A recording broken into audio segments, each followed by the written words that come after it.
We always felt like the magic of this character is that anyone can be behind that mask. And why the reason we fell in love with the Miles Morales from the comics is that Brian Bendis put a completely new character back there. And he's from Brooklyn. He's got a strong family. He's a little bit younger. So we just thought that it was a great way to kind of remix the Spider-Man story and tell it from a different point of view.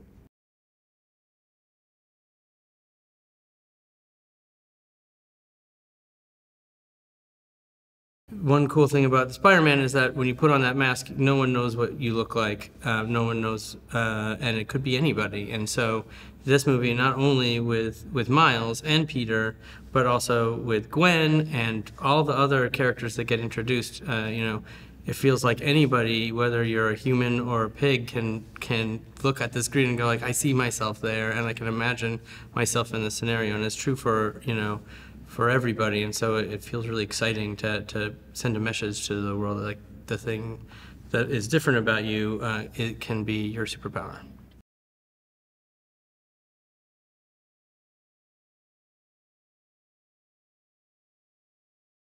As filmmakers, it's really fun to give the audience a surprise.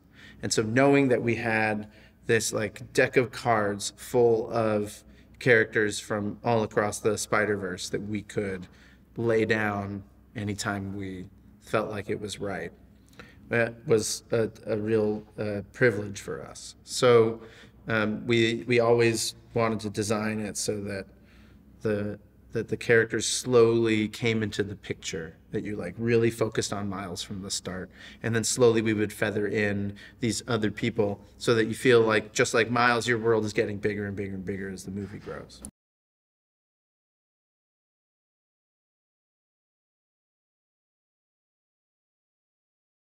We wanted to elevate the way action storytelling is told on film sometimes.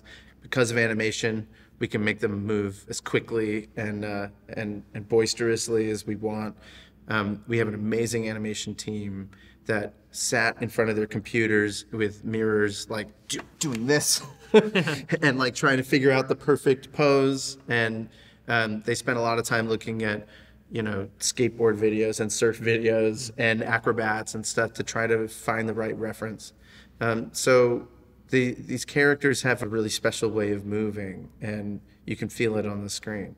We have all of these spider people, so obviously there need to be a number of characters for them to fight. So that's a whole new takes on a bunch of villains that people know, and so being able to try and tell a story where a bunch of characters are fighting a bunch of other characters, but you can still tell what's going on and understand what the goal of the scene is, and everything is really clear, and the geography is clear. It's a real challenge, but luckily there are a lot of really talented people that worked really hard to make it not just something that makes sense, but something that feels really cool.